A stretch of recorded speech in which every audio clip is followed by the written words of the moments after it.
Hello everyone, my name is Ramesh Kumar Beal. I belong to Badmir. I have secured 70th rank in Assistant Professor Sociology 2023 exam. ये मेरा पहला प्रयास है और मैं healthy competition platform के माध्यम से आपको मेरा स्ट्रेटजी प्लान बताना चाहता हूँ ताकि कुछ एस्पिरेंट्स जो असिस्टेंट प्रोफेसर की तैयारी कर रहे हैं या करना चाहते हैं उनके लिए काफ़ी बेनिफिशियल होगा।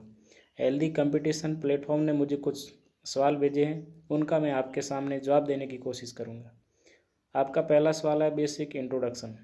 जैसा कि मैंने पहले बताया, मेरा नाम रमेश कुमार है, मैं बाड़मेर ज़िले से आता हूँ। मैंने ऑल राजस्थान में समाजशास्त्र विषय से 17वीं रैंक हासिल की है असिस्टेंट प्रोफेसर सोशियोलॉजी के एग्ज़ाम में, और मेरी 8th तक एजुकेशन गांव से ही हुई है और मैं कक्षा 9 से कक्षा 12 तक मेरी एजुकेशन जवाहर नवोदय विद्यालय पचपदर नगर बाड़मेर से हुई है और मेरी बीए JNU नई दिल्ली से हुई है और मेरी MA भी नई दिल्ली इग्नू से हुई है। और ये वैकेंसी 2023 में आई थी, उसी टाइम में इसकी तैयारी करने लगा था और पहले ही प्रयास में मैं असिस्टेंट प्रोफेसर बन गया। आपका दूसरा सवाल है फीलिंग आफ्टर सिलेक्शन। सिलेक्शन के बाद सबको अच्छा लगता है, सबको खुशी होती है। जैसे ही रिजल्ट आता है बहुत खुशी होती है, क्योंकि जिस दिन के लिए, जिस क्षण के लिए, जिस मोमेंट के लिए, जिस पल के लिए हम कड़ी मेहनत करते हैं, हार्ड वर्क करते हैं, तपस्या करते हैं, जब उनकी सफलता मिलती है हमें तो बहुत खुशी होती है। आपने प्रिपरेशन कब स्टार्ट की? ये वैकेंसी 2023 में आई थी, उसी टाइम मैंने इसकी प्रिपरेशन स्टार्ट कर ली। मैं आपको बताना चाहता हूँ कि जिस दिन आपका एग्ज़ाम हो उससे कम से कम 6 महीने पहले आपको कड़ी मेहनत करनी पड़ेगी। दिन रात होकर कम से कम 8 से 10 घंटे आपको मेहनत करनी पड़ेगी, तभी आपको सफलता मिलेगी। इस एग्ज़ाम का स्ट्रेटजी प्लान, किसी भी एग्ज़ाम का मैं बताना चाहता हूँ कि स्ट्रेटजी प्लान ये होता है कि पहले आप सिलेबस के हिसाब से पढ़ो, सिलेबस कंप्लीट करो और स्टैंडर्ड बुक से उस सिलेबस की शॉर्ट नोट्स बनाओ। उसके बाद शॉर्ट नोट्स को रिवाइज करते रहो, जितना हो सके उसका MCQ सॉल्व करते रहो, तभी आपको सफलता मिलेगी। Book list you follow. जैसा कि मैं आपको बताना चाहता हूँ कि हमारे असिस्टेंट प्रोफेशन में 2 पेपर होते हैं, फर्स्ट पेपर और सेकंड पेपर, और सब्जेक्ट के हिसाब से अलग अलग यूनिट होती है। और हमारे समाजशास्त्र में फर्स्ट पेपर में 3 यूनिट और सेकंड पेपर में भी 3 यूनिट होती है। मैंने फर्स्ट यूनिट के लिए कोई बुक नहीं पढ़ी थी। मनोज सोनकर नाम से चैनल है यूट्यूब पे, उनके आप वीडियोज़ देखकर नोट्स बना सकते हो। और यूनिट सेकंड के लिए मैंने वेस्टर्न सोशल थॉट करके बुक है JP सिंह की, उनको पढ़ा था। यूनिट थर्ड के लिए इंडियन सोशल सिस्टम नाम की बुक है राम आहूजा की, उनको मैंने पढ़ा था। और पेपर सेकंड के लिए यूनिट फर्स्ट के लिए रिसर्च मेथड्स बुक है राम आहूजा की, वो पढ़ सकते हो आप। और यूनिट सेकंड के लिए Indian sociological thought BK Nagla की बुक आप पढ़ सकते हो।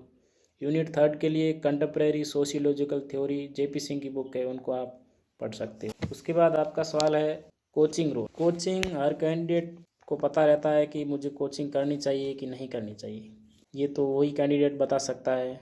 और मैं बताना चाहता हूँ, अगर आप अफोर्ड कर सकते हो, अगर आपको कोचिंग की नीड है तो आपको ज़रूर कोचिंग करनी चाहिए, क्योंकि कोचिंग का कुछ न कुछ आपको ज़रूर फ़ायदा होता है। और मैं बताना चाहता हूँ कि मैंने कोई कोचिंग नहीं की, मेरा सेल्फ स्टडी से ही सिलेक्शन हुआ है। और अगर आप मुझसे पूछोगे तो आपका मतलब सेल्फ स्टडी से कैसे तैयारी की, तो मैं आपको बताना चाहता हूँ कि मेरा कोचिंग यूट्यूब चैनल ही है, क्योंकि मैंने यूट्यूब चैनल पर जितने भी MCQs सोशियोलॉजी से रिलेटेड थे सारे मैंने सॉल्व कर लिए थे। खासकर मनोज सोनकर सर और अंतरा चक्रवर्ती नाम से चैनल है यूट्यूबर, उनके जितने भी आज तक MCQ सॉल्व किए हुए थे सारे मैंने देख लिए थे, चाहे नेट के हो, किसी भी असिस्टेंट प्रोफेसर के हो, स्कूल एजुकेशन टीचर के हो, नेट सेट जो भी अवेलेबल थे MCQ सारे मैंने देख लिए थे। कम से कम दिन में मैं 3 से 4 घंटे MCQ सॉल्व करता था। तो मैं बताना चाहता हूँ कि यूट्यूब का आज के ज़माने में बहुत बड़ा रोल है। जो लोग कोचिंग अफोर्ड नहीं कर सकते, यूट्यूब के 2-4 चैनल पकड़ लो, उसी से आप अच्छे से तैयारी कर सकते हो। आपका नेक्स्ट क्वेश्चन है इम्पोर्टेंस ऑफ नोट्स। नोट्स की क्या इंपॉर्टेंस है? मैं बताना चाहता हूँ कि नोट्स बहुत ज़रूरी है, क्योंकि हर किसी का नोट्स अपने अपने हिसाब से बनाया जाता है। तो मैंने सिर्फ असिस्टेंट प्रोफेसर सोशियोलॉजी के लिए दोनों पेपर के लिए सिर्फ एक ही नोटबुक में नोट्स बनाए थे। बहुत छोटी सी नोटबुक है, बस उसी को रिवाइज करता था और MCQ सोल्व करता था। तो मैं नोट्स का बहुत बड़ा रोल होता है। नेक्स्ट क्वेश्चन है टाइम टेबल। टाइम टेबल हर कैंडिडेट के लिए अलग अलग होता है।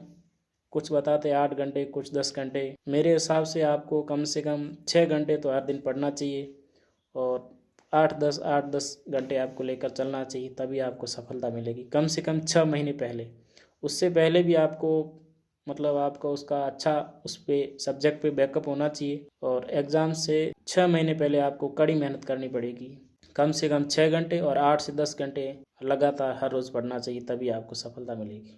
इस जर्नी में आपने क्या सीखा? मैंने इस जर्नी में ये सीखा है कि हार्ड वर्क से, कड़ी मेहनत से और सिलेबस के हिसाब से अगर हम स्टडी करेंगे तो दुनिया में ऐसा कोई एग्ज़ाम नहीं है जिसको हम क्रैक कर सके। सिलेबस, पहले सिलेबस कवर करो, उसके बाद नोट्स बनाओ और उसी को रिवीजन करते रहो, तभी आपको सफलता मिलेगी। नेक्स्ट क्वेश्चन है आरपीएससी इंटरव्यू एक्सपीरियंस। इंटरव्यू के दौरान आप जितना हो सके रियल रहो, ऑनेस्ट रहो, जैसा हो वैसा रहो, कुछ दिखाओ मत करो। जो सवाल आ रहा है उसको बता दो, जितना आ रहा है उतना बता दो। नहीं आ रहा बोल दो सॉरी सर, इसके बारे में मुझे अभी नॉलेज नहीं है, ज़रूर मैं इसके बारे में जानने की कोशिश करूँगा। मेरा बोर्ड काफ़ी अच्छा था और हमारे असिस्टेंट प्रोफेसर में 24 नंबर का इंटरव्यू होता है, 200 नंबर का पेपर होता है और मुझे लगभग 24 में से 12 से 15 के बीच मार्क्स मिले होंगे। और बोर्ड बहुत अच्छा होता है, बोर्ड आपको कभी डिमोटिवेट नहीं करेगा, आपको अच्छा फील करवाएगा और पहले बेसिक इंट्रोडक्शन पूछेगा, उसके बाद धीरे धीरे आपके सब्जेक्ट से रिलेटेड या और अन्य रिलेटेड आपसे सवाल पूछेगा। तो मतलब आरपीएससी के बोर्ड बहुत अच्छे होते हैं, तो आपको इंटरव्यू के दौरान डरने की कोई बात नहीं है। जैसा कि मैं बता रहा हूँ आपको कि ये मेरा पहला इंटरव्यू था, इससे पहले मैंने ना कोई इंटरव्यू दिया था और मैंने मॉक इंटरव्यू भी नहीं दिया था। तो मुझे भी अच्छे नंबर मिले हैं, तो आप भी इंटरव्यू के दौरान कुछ मन में एजिटेट ना हो, जो हो आप वही बन के रहो, जितना आ रहा है उतना बता दो, आपका इंटरव्यू अच्छा जाएगा। नेक्स्ट क्वेश्चन है सक्सेस मंत्रा। सक्सेस मंत्रा मेरे हिसाब से तो यही है कि सबसे पहले कोई भी एग्ज़ाम हो उसका सिलेबस देखो, फिर स्टैंडर्ड बुक्स के हिसाब से उनके शॉर्ट नोट्स बनाओ, जितना हो सके उतना शॉर्ट नोट्स, उसको रिवीजन करते रहो और जितना हो सके उतना एमसीक्यू सॉल्व करते रहो। यही सक्सेस मंत्रा है मेरा। आपका अंतिम सवाल है, आपकी सफलता का आप क्रेडिट किससे देना चाहते हो? तो मेरा तो 100% क्रेडिट इस मेरी सफलता का मेरे बड़े भैया है केवड़ाराम जी अध्यापक, उनका मेरा तन मन और धन से 100% सपोर्ट था। उन्हीं की वजह से मैं आज यहाँ हूँ, आपके सामने हूँ और असिस्टेंट प्रोफेसर बन गया हूँ। तो इससे मैं आपको बताना चाहता हूँ कि आप सिर्फ टैलेंट हो, सिर्फ कड़ी मेहनत से आप सफलता हासिल नहीं कर सकते। उसके पीछे कोई न कोई आपकी फैमिली में एक इंडिविजुअल होना चाहिए जो आपको हर समय तन मन और धन से फुल गाइडेंस देता रहे और सपोर्ट करता रहे, तभी आप सफलता प्राप्त कर पाओगे। तो फैमिली का सफलता के पीछे बहुत बड़ा हाथ होता है, वही मेरा भी मेरी सफलता के पीछे फैमिली का हाथ है और विशेषकर मेरे बड़े भैया का। तो आज के सवाल इतने ही थे और मैं आपको बताना चाहता हूँ कि आप हेल्दी कंपटीशन प्लेटफॉर्म भी पर आप ऐसे वीडियोस देख सकते हो जो आपके लिए काफ़ी बेनिफिशियल होंगे। Thank you.